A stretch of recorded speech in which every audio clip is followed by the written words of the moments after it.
Tayo po ay lubos na nagpapasalamat sa Panginoon sapagkat pinagkaloob muli sa atin ng Panginoon ang araw na ito, na ang araw na ito ay kanyang ibinukod, pinagpala at binanal upang tayo na kanyang mga anak na sa pamagitan ng dugo ng ating Panginoong Kristo ay ginawa tayong banal sapagkat nilinis ang ating mga kasalanan, ipinatawad ang ating mga kasalanan, at tunay na tayo ay narito upang manambahan at pakinggan ang kanyang mga salita na siyang pagkain ng ating kaluluwa.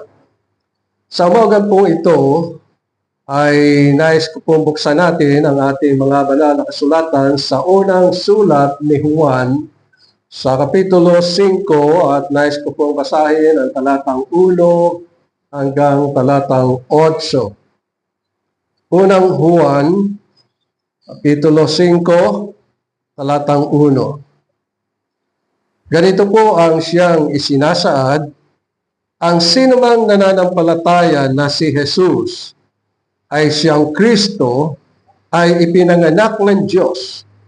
At ang bawat umiibig sa nanganak ay umiibig din naman sa ipinanganak niyaon. Dito'y ating nakikilala na tayo ay nagsisiibig sa mga anak ng Diyos, pagka tayo ay nagsisiibig sa Diyos at tinutupad natin ang kanyang mga utos. Sapagkat ito ang pag-ibig sa Diyos, na ating tuparin ang kanyang mga utos, at ang kanyang mga utos ay hindi mabibigat. Sapagkat ang sino mang ipinanganak ng Diyos ay dumadaig sa sanlibutan. At ito ang pagtatagumpay na dumadaig sa sanlibutan sa makatuwid ay ang ating pananampalataya. At sino ang dumadaig sa sanlibutan, kundi yung nananampalatayang si Jesus ay anak ng Diyos. Ito yung naparito sa pamagitan ng tubig at dugo sa makatuwid ay si Jesucristo, hindi sa tubig lamang, kundi sa tubig at sa dugo. At ang Espiritu ang nagpapatotoo sapagkat ang Espiritu ay katotohanan. Sapagkat may tatlong nagpapatotoo, ang Espiritu, ang tubig, at ang dugo, at ang tatlong ito ay nagkakaisa. Hanggang dito lamang po ang ating pagbasa sa banal na kasulatan. Ang magiging teksto po natin sa umagang ito ay nasa talatang 7 at 8 na sinasaad, at ang Espiritu ang nagpapatotoo sapagkat ang Espiritu ay katotohanan. Sapagkat may tatlong nagpapatotoo, ang Espiritu, ang tubig, at ang dugo, at ang tatlo ay nagkakaisa. Na minamahal, tayo ay lubos na nagagalak sapagkat sa puso ng Diyos ay tayo'y nananahan. Sa puso ng Diyos tayo ay mahalaga, o kaya nga't gumawa siya ng paraan kung papaano na sa walang hanggan ay tayo'y ibabalik ng Panginoon sa kanyang nilalayon at ninanais na tayo ay magtaglay ng kanyang larawan at wangis, sapagkat yun ang siyang nais niya sa kanyang kalooban, kaluwalhatian at kanyang ninanais. Tunay na ang biyaya ng Diyos ay ating makikita sa pamagitan ng pag-aaral at pagtunghay ng banal na kasulatan. At ang ating magiging tema sa umagang ito ay the restoration of man by grace.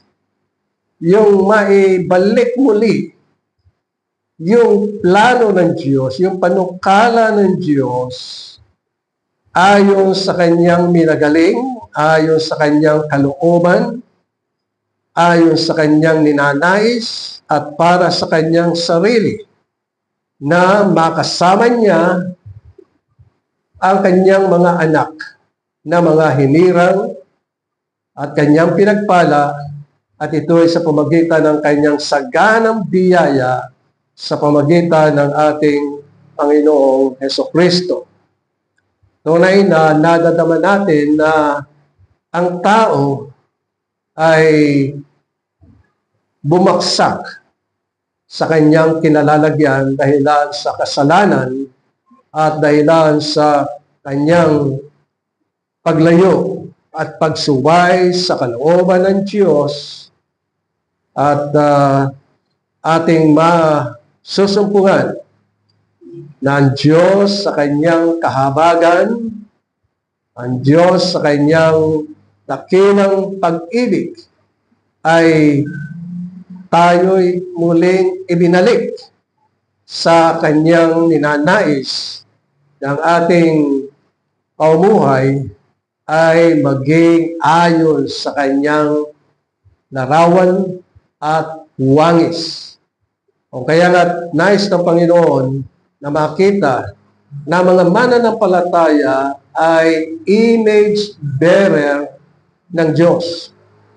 Ibig sabihin sila ang mga larawan ng mga anak na may kabanalan at merong katotohanan sa kanilang pamumuhay, at nais ng Panginoon na ang mga mananampalataya ay tunay na maging kanyang anak sa kabanalan, sa katwiran, at sa larawan ng kanyang ninanais.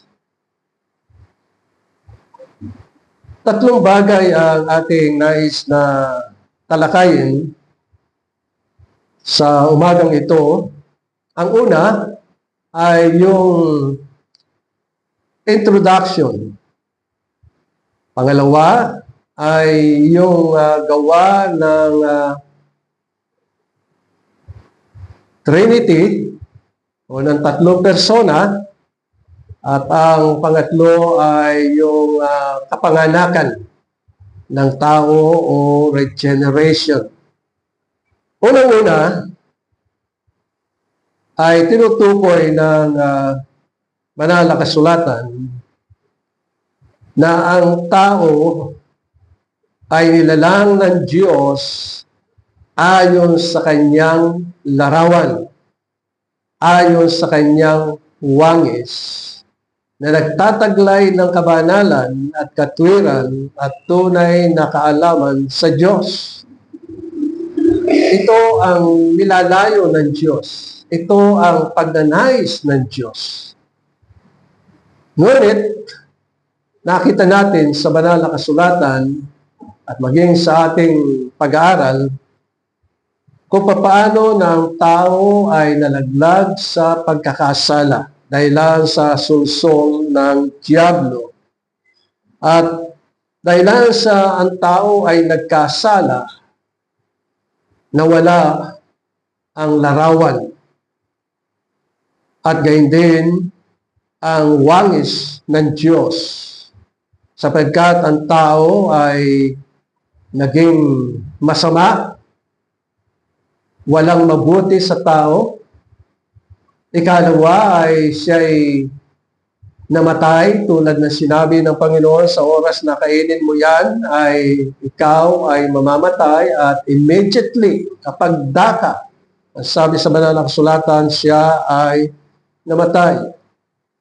At siya ay naging buhay na kaluluwa, ngunit siya ay patay.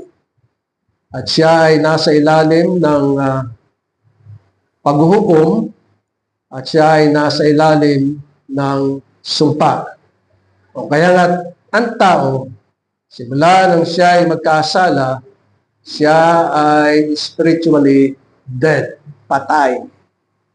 Buhay na kaluluwa, ngunit patay sa harapan ng Panginoon. At dito ay tinutukoy na ang tao, nang siya ay magkasala, ang naging buhay niya ay maging image bearer ni Satanas. Puspos ng kadiliman at puspos ng kasalanan. At yan ang kondisyon ng tao simula nang siya ay magkasala laban sa Diyos.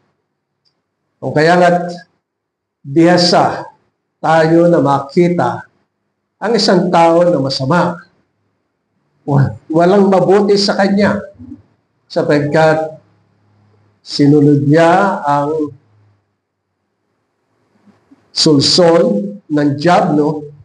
O kaya nga't ang tao ay image bearer ni Satanas. Simula nang ang tao ay panganak, hindi na kinakailangang turuan ng kasamaan. Alam niya kung paano ang gumawa ng masama sapagkat ang hilig ng kanyang buhay at katawan ay gumawa ng kasalanan. Pag hindi siya nakagawa ng kasalanan, hindi siya mapakali. Gagawa at gagawa siya ng kasalanan. At siya ay nasa kadiliman at gayon din ng kasalanan. O kaya nga nang si Adan ay magkasala, ang Diyos ay nangusap kay Satanas. At ang sabi sa Genesis Kapitulo 3, talatang 15, ang sabi ng Panginoon, at papag-alitin ko ikaw. Ito ay sinasabi ng Panginoon kay Satanas. At ang babae, at ang iyong binhi, at ang kanyang binhi, ito ang dudurog ng iyong ulo, at ikaw ang dudurog ng kanyang sako. Nang ibig sabihin, ay ipinapangaral ng Panginoon at isinasaysay ng Panginoon ang tungkol sa Ebanghelyo. At ang Ebanghelyo dito ay ang tungkol sa Panginoong Hesukristo na siya ang binhi ng babae. Ito'y tumutukoy din sa iglesia sapagkat ang Panginoong Hesukristo ang siyang panganay na anak ng Diyos. At ang kanyang mga kapatid ay ang mga hinirang, ang mga pinili. At yun ay nililiwanag ng banal na kasulatan. O kaya nga, ang masasama na ito ang binhi ng dyablo at ang binhi ng babae ay hindi magkakasundo kailanman sapagkat ang binhi ng dyablo ay binhi na gumagawa ng kasamaan. Walang mabuti sa kanya at siya'y patay, walang buhay. Bagamat sila ay tinatawag na buhay na kaluluwa. At gayon din ang binhi ng babae na ito ang Panginoong Hesukristo. Ito ang tinutukoy na binhi ng babae na ang Panginoong Hesukristo at ang iglesia o kanyang katawan o ang kapulungan ng mga banal ay mabubuhay sa bawat henerasyon. Sila ang iglesia ng Panginoong Hesukristo, ang ilaw at asin ng sanlibutan ay mga lingkod ng Diyos. Sila yung mga ibinukod ng Diyos sa walang hanggan. Kaya kung ating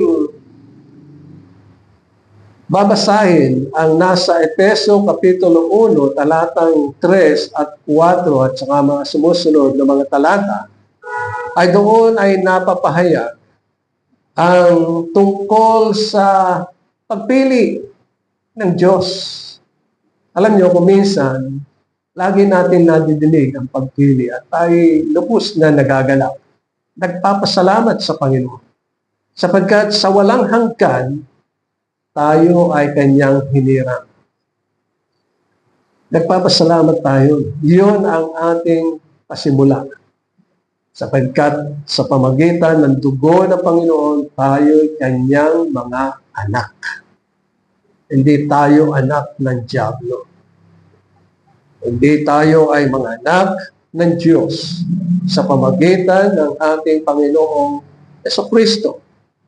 Sapagkat tayo ang mga ipinanganak sa Espiritu ng Diyos at pinagkalooban ng kaalaman tungkol sa ating naging kalagayan. Yung ikalawa na binhi ng serpente o ng dyablo, ito yung mga masasama at nananatiling mga buhay na kaluluwa. Ngunit kaya sinasabi ng banal ang sulatan na sila ay patay ay sapagkat wala silang buhay na mula sa Diyos. Nabubuhay sila sa kanilang kaluluwa. Sapagkat ng lalangin ng Diyos ang tao mula sa alabok o tinatawag na putik. Nakita ng Diyos na napakaganda. At ang ginawa ng Diyos ay hiningahan siya mula sa kanyang ilong. At ang sabi sa banalang sulatan, siya ay naging buhay na kaluluwa. O kaya nga't ito ang siyang maliwanag na itinuturo ng ating Panginoong Hesukristo. Yung tungkol sa John chapter 3 verse 6. Na sabi dito, ang ipinanganak sa laman ay laman nga. Ang ipinanganak ng Espiritu ay Espiritu nga. Na ibig sabihin ay mayroong pagkakaiba. Ang pagkakaibang ito ay yung mga nasa laman ay patay. Wala silang buhay na walang hanggan. Ngunit ang ipinanganak sa Espiritu ay Espiritu nga. Isabihin sila yung mga pinagkalooban ng buhay na walang hanggan. Kaya nga sa Revelation chapter 16, verse 3, ay makikita natin dito yung tungkol sa mga pinanganak ng laman ay laman nga. Sapagkat ang sabi sa verse 3 ng Revelation chapter 16, at ibinuhos ng ikalawa ang kanyang mangkok sa dagat at naging dugo na gaya ng isang patay. At bawat kaluluwang may buhay sa makatwid ay ang nangasa dagat ay nangamatay. So wala silang buhay. At dito ay tinutukoy ng banal na kasulatan na sa pagitan din ng binhi ng serpente at binhi ng babae ay mayroong pagkakaalitan. Hindi sila magkakasundo kailanman. Sapagkat lagi silang hiwalay. Magka-divide sila. Ngunit, ang Diyos sa kanyang kahabagan, sa kanyang dakilang pag-ibig, sa kanyang magandang panukala, ay nagbukod siya, yung salitang nagbukod. Ibig sabihin, ito ang karamihan ng mga tao. Pumili siya, ibinukod niya yung kanyang sarili at yun ay pinili niya para sa Panginoong Hesukristo na maging mga kapatid. At yun ay sa pamagitan ng biyaya ng Diyos upang maibalik yung nasira na kasalanan. Kasi ang mga mananampalataya ay nadamay sa kasalanan. O kaya nga, ang biyaya ng Diyos ayon sa kanyang kagustuhan ay nais niyang maibalik yung orihinal na plano niya na ang kanyang mga anak ay maging larawan ng kanyang buktong na anak. Larawan ng kabanalan, larawan ng katwiran, at meron tunay na kaunawaan sa salita ng Panginoon. At upang matupad ang mga bagay na ito, ay sinabi ng Panginoon na kanyang bibigyang katwiran ang kanyang pangalan. At pagkatapos ay kanyang pinaplano ang mga bagay kung papaano na muling maibabalik sa tunay na pamumuhay, sa tunay na buhay ang mga hinirang niya. At ganito ang siyang isinasaad sa Ezekiel Kapitulo 36, talatang 20. Nang sabi niya, at nang sila'y dumating sa mga bansa, ito ay tinuturo ng Panginoon upang masaklawan natin o maunawaan natin, maintindihan natin yung ninanais ng Panginoon sa kanyang kalooban na kanilang pinaroonan, kanilang nilapastangan ang aking banal na pangalan sa pagsasabi ng mga tao tungkol sa kanila. Ang mga ito ay bayan ng Panginoon ay nagsilabas sa kanyang lupain. At sinasabi sa talatang 21, ngunit iginalang ko ang aking banal na pangalan na nilapastangan ng sambahayan ni Israel sa mga bansa na kanilang pinaroonan. Sabihin itong binabasa natin ay tungkol sa isang bansang Israel na nakupkop ng kaaway.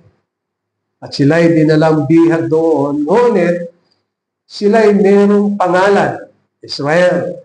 Ngunit sa kanilang mga gawa ay tunay na masama at nilalapastangan nila ang Panginoon. Katunayan ay makita natin sa mga sulat ng mga propeta kung papaano na nilapastangan ang pangalan ng Panginoon. Ngunit ang Diyos ay mayroong karunungan, kaalaman kung papaano na maibabalik ang orihinal na plano tungkol sa kanyang mga anak o mga hinirang. At ang sabi sa Ezekiel Kapitulo 36, nagsisimula sa talatang 22, ay ganito ang siyang isinasaad. Kaya't sabihin mo sa sambahayan ni Israel, ito ang sinasabi ng Panginoon kay Ezekiel. Ganito ang sabi ng Panginoon Diyos, hindi ko ginawa ito dahil sa inyo o sambahayan ni Israel, kundi dahil sa aking banal na pangalan. Talagang nalapastangan ang pangalan ng Panginoon dahilan sa kasalanan.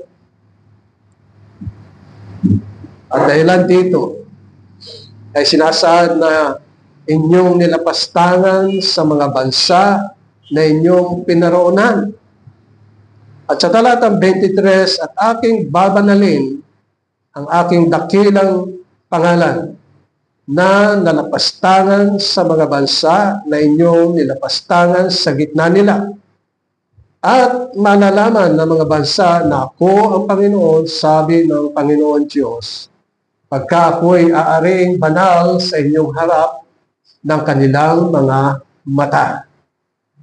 Talatang 24, sapagkat aking kukunin kayo sa mga bansa at pipisanin ko kayo mula sa lahat ng lupain at dadalhin ko kayo sa inyong sariling lupain.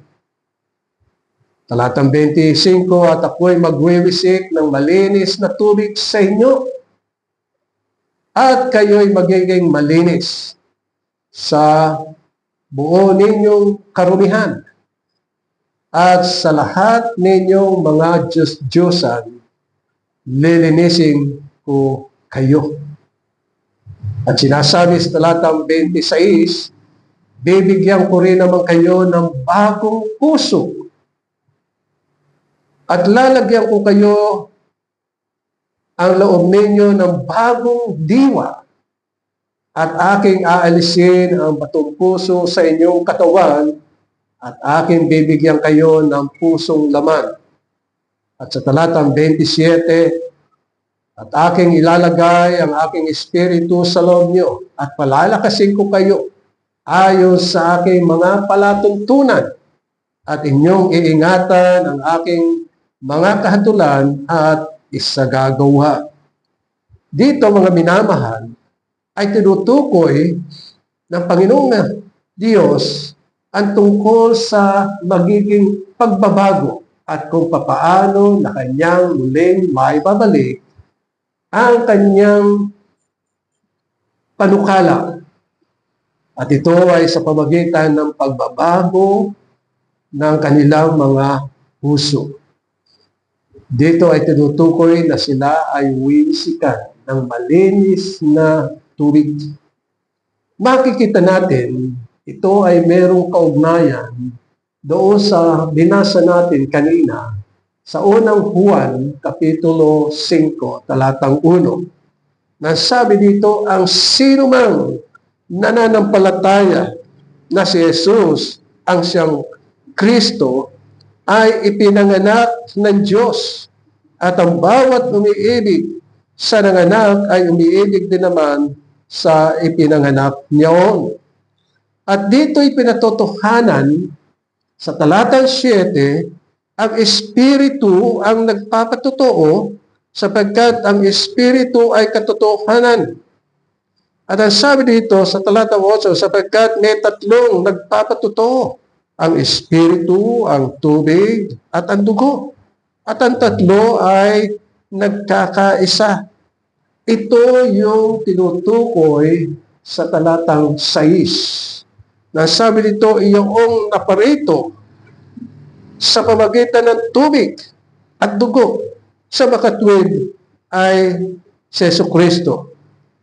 Hindi sa tubig lamang, kundi sa tubig at dugo. Ito yung paglilinis na ginagawa ng Diyos sa buhay ng isang mananampalataya na sila ay wiwisikan ng tubig at magiging malinis. Ang tinutukoy dito ay ang Panginoong Kristo sa pamamagitan ng dugo at tubig na siyang isinasaad dito. Kaya nga sabi dito ay ito yung naparito sa pamamagitan ng tubig at dugo. Nabayubay ang Panginoon doon sa krus sa Kalbaryo. At maging sa Ezekiel ay sinasabi na ng Panginoon Diyos ang pamamaraan kung paano na muling maibabalik ang kanyang panukala tungkol sa kanyang mga hinirang at mga pinili na sila ay wiwisikan ng tubig at magiging malinis. Ang dugo at tubig na siyang nabuhos doon sa krus sa Kalbaryo sa pamamagitan ng ating Panginoon Kristo ang siyang nakalinis sa ating buhay. Winisikan tayo, nilinis tayo ng tubig, at tayo'y pinagaling ng Panginoon.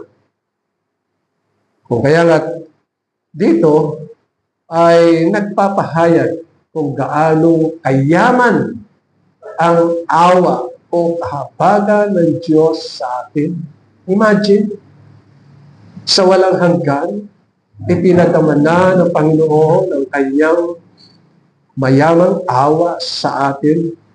Hindi niya nais na tayo ay magdusa ng walang hanggan sa kadiliman at sa kapangyarihan ng kahatulan at kamatayan.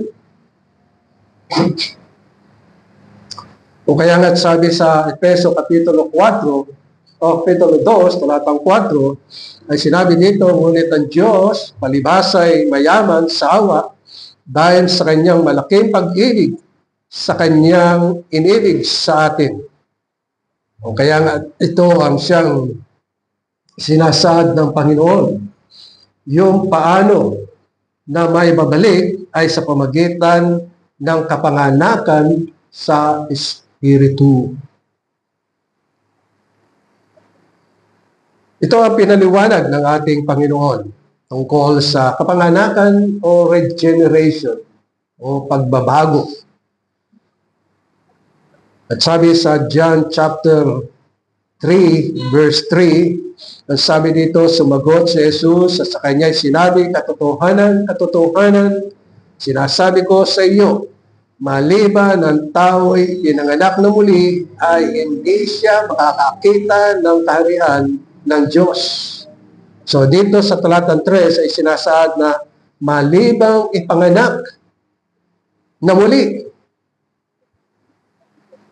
hindi siya makakapasok o hindi siya makakakita ng kaharian ng Diyos. At yung Kapitulo 3, talatang 5 ng Juan, at sabi dito, sumagot si Jesus, katotohanan sinasabi ko sa iyo, maliban ng tao'y ipinanganak ng tubig at ng Espiritu, ay hindi siya makapapasok sa kaharian ng Diyos. Kung ang tao ay ipinanganak na muli, pinanganak ng tubig at ng Espiritu, sila ay pinanganak ng Diyos. Ito yung sinasabi sa talatang 5. Ang sino man nanampalataya na si Jesus, ang siyang Kristo, ay ipinanganak ng Diyos. Pinanganak sila sa Espiritu. At kung sila ay pinanganak sa Espiritu, sila ang mga anak ng Diyos. Na ang kapatid ay ang Panginoong Jesucristo, sapagkat ang Panginoong Jesucristo ang panganay sa lahat ng kanyang mga nilalang. O kaya nga, ito ang pagpapaliwanag kung paano na nilinis muling paghuhugas na kapanganakan. Sabi ni Tito, Kapitulo 3, talatang 5, na hindi dahil sa mga gawa sa katwiran na ginawa nating sarili, kundi ayon sa kanyang kaawaan, ay kanyang iniligtas tayo sa pamagitan ng paghuhugas sa muling kapanganakan at ng pagbabago sa Espiritu Santo. Kaya malinaw yung sinasaad sa Ezekiel na nilinis na sa pamagitan ng tubig ay magiging malinis. Ang Diyos ang siyang gagawa na maglinis sa puso ng tao sa pamagitan ng ating Panginoong Hesukristo at sila'y mahuhugasan sa muling kapanganakan at pagbabago sa Espiritu. Ito yung isinasaad na ikalawang kapanganakan. Marami ang siyang umaangkin. Ngunit, hindi ito gawa ng tao. Ang Diyos ang siyang makapangyarihan at may kapasyahan na ang tao ay ipanganak na muli. Kaya nga yung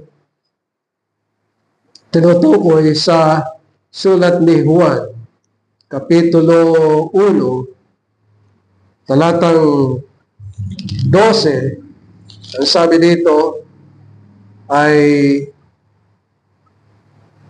sa unang Juan, Kapitulo 1, talatang 12, datapwat ang lahat ng sa kanya'y nagsitanggap ay pinagkalooban sila ng karapatang maging mga anak ng Diyos sa makatwid bagay ang mga nagsisisampalataya sa kanyang pangalan. At sabi sa talatang 3, na mga ipinanganak na hindi sa dugo, ni sa kalooban ng laman, ni sa kalooban ng tao, kundi ng Diyos.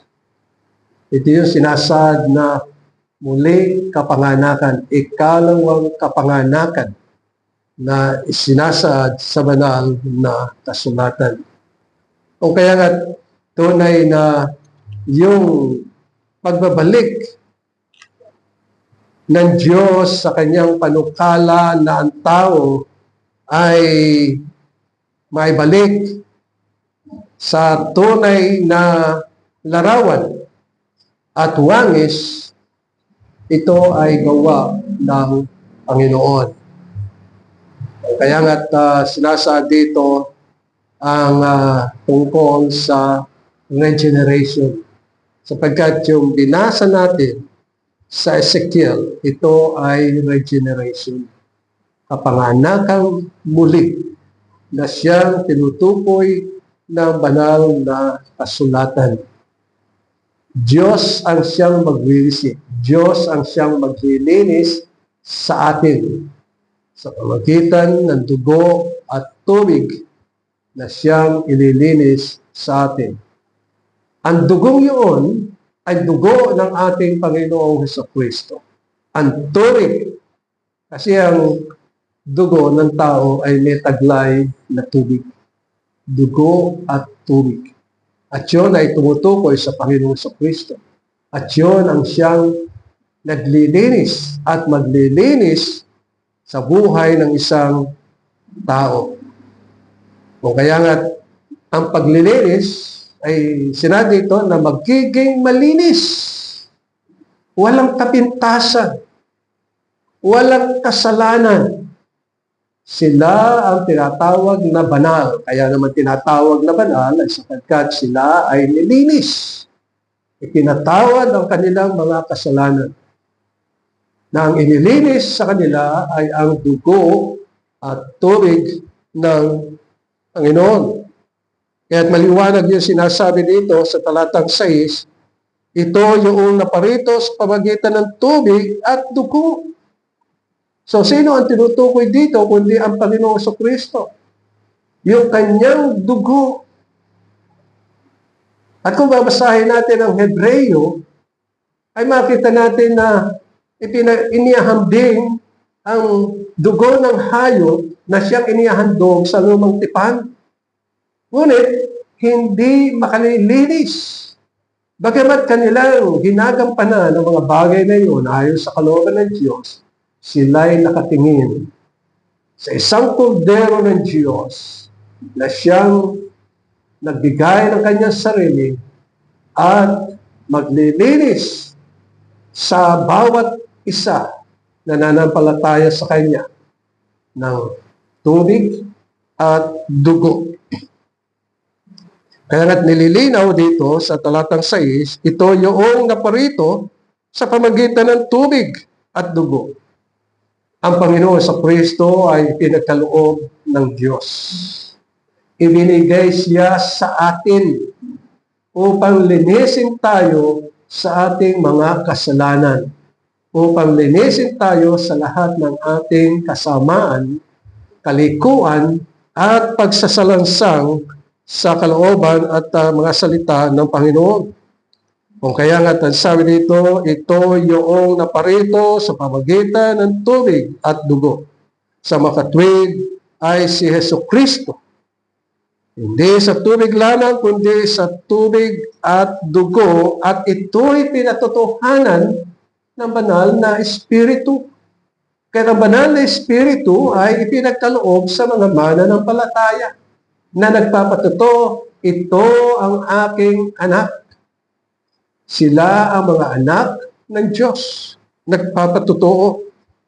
Kaya nga, yung tatlo, sabi sa talatang 8, may tatlong nagpapatuto. Ang Espiritu, ang tubig, at ang dugo. Ang tatlo ay nagkakaisa. Sabi sa banal na kasulatan, pag dalawa ay nagpapatuto, sapat na yun. Pero dito ay tatlo ang siyang tinutukoy na nagpapatuto na ang sinumang nilinis at ipinanganak ng Panginoon ay tunay silang malinis. Wala ng kapintasan, wala ng kasamaan, wala ng kasalanan, wala ng kalikuan, wala na rin pagsalansang sa kanilang pamumuhay. Kaya nga nililiwanag sa atin ng banal na kasulatan. Kaya nga ito ang siyang tinatawag na paghuhugas or regeneration. Sa banal na kasulatan, ang mga ipinanganak sa Espiritu ay makakarating sa kaharian ng Diyos. Makikita nila ang kaharian ng Diyos. O kaya nga, nasabi ni Pablo ay ang mabuhay ay si Kristo at ang mamatay ay pakinabang sapagkat pag siya ay nabubuhay, yung pamumuhay niya ay kinakailangan pamumuhay kay Kristo. Sila ang mga asin at ilaw ng sanlibutan sapagkat ang sanlibutan ay nababalot ng kadiliman at tunay na kailangan na sila maging ilaw at asin. Paano magiging ilaw kung tinatakpan ng baso ang ilaw? Sinasakluban. Kaya kailangan ay nagniningning. At ang asin ay kinakailangan gamitin sapagkat pag walang asin, matabang. Walang lasa pag ito ay ginamit sa pagluluto. Hindi naman pwedeng sobra, kundi katamtaman upang masarap lasapin ang luto. Kailangan ng asin. Ito yung tinutukoy na kapanganakan na sila ay makakakita ng kaharian ng Diyos, sila ay makakarating sa kaharian ng Diyos, sila ay makakapasok sa kaharian ng Diyos, at sila ay mananatili sa kaharian ng Diyos nang walang hanggan.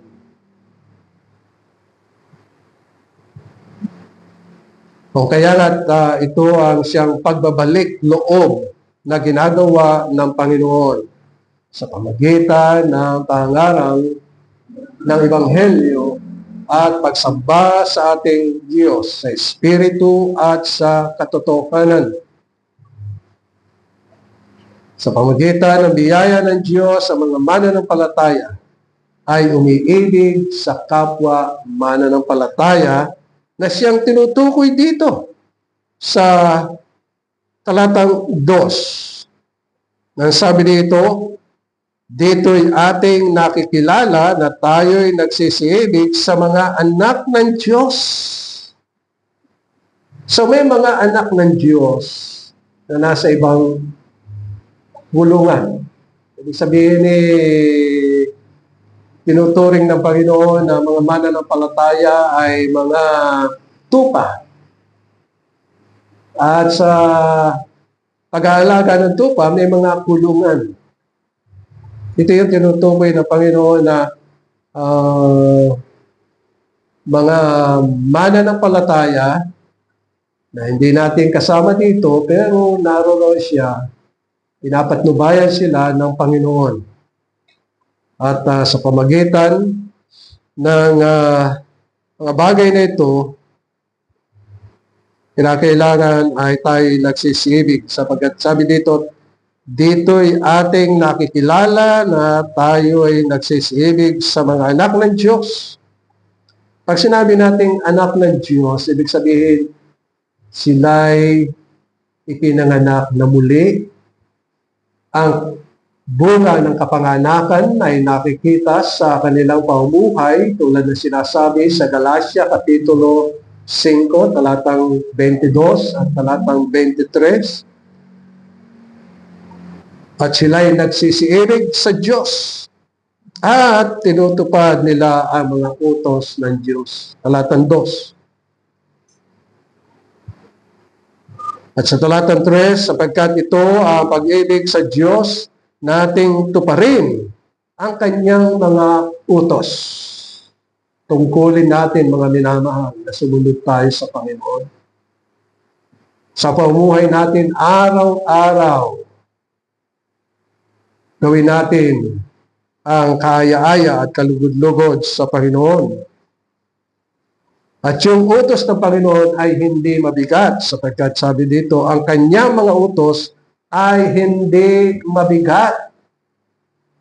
Kaya hindi mabigat ay sapagkat maganda ang naging buhay ng mga mananampalataya sapagkat sila'y binago at madaling sundin ang kalooban ng Diyos. Kaya hindi mabigat. Ang pamumuhay nila ay magiging matagumpay. Sabi sa talatang 4, sapagkat ang sinumang ipinanganak ng Diyos, born again, regenerated.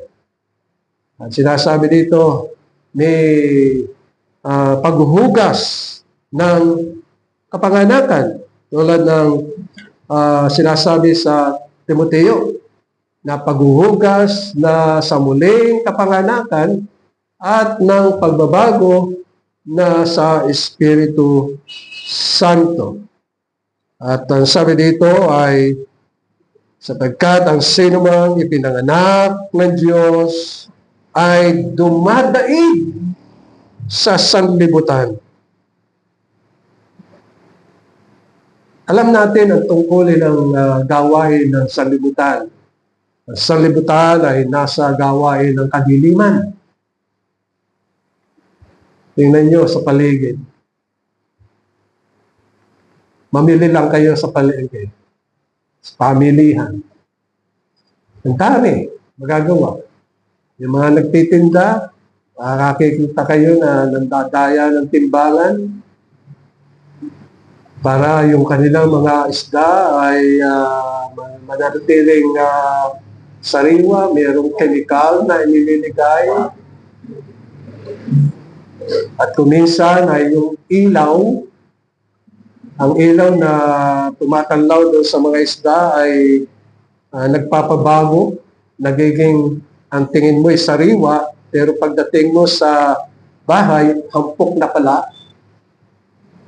Gumagawa ng ilaw na pandaraya para maging sariwa at kumikinang buhay ang mga mata.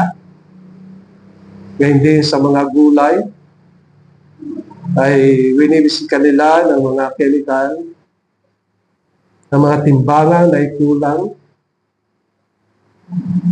Na iba hindi nagbabayad ng buwis. Marami na kasamaan ang sanlibutan. Pero ang mga mananampalataya ay sa pamumuhay nila, pamumuhay na may katapatan. Hindi sila nandadaya, hindi sila nanluloko, hindi sila nagsisinungaling. Madadaig nila ang sanlibutan sa pamagitan ng katotohanan. Sila'y mamumuhay ng tapat sa Panginoon. Walang kasinungalingan, walang pandaraya, walang panlilinlang, katotohanan lamang. Ayon sa sinasabi. Ngayon ito ang siyang sinasaad. Ito ang pagtatagumpay na dumadaig sa sanlibutan, pamumuhay ng isang mananampalataya. Sa makatwid ay ang ating pananampalataya. Yung ating pananampalataya sa Panginoong Jesucristo, ito ang tanging sandata, kalakasan, kalusugan ng mga mananampalataya. Kaya nga yung tanong sa talatang 5, sino ang dumadaig sa sanlibutan? Kundi yung nananampalatayang si Jesus ay anak ng Diyos. Mga minamahal, ito po ang tawag sa atin bilang mga mananampalataya na mga binago, nilinis, pinatawad ang ating mga kasalanan na mamuhay ayon sa pagkakatawag sa atin sa kabanalan, sa katwiran, at may lubusang kaalaman sa ating Diyos sa pamagitan ng ating Panginoong Jesucristo. Amen. Maraming salamat po, ang aming Diyos, sa iyong mga salita at patuloy mong pagpalain ito sa aming puso, sa matamis sa pangalan ni Jesus. Amen.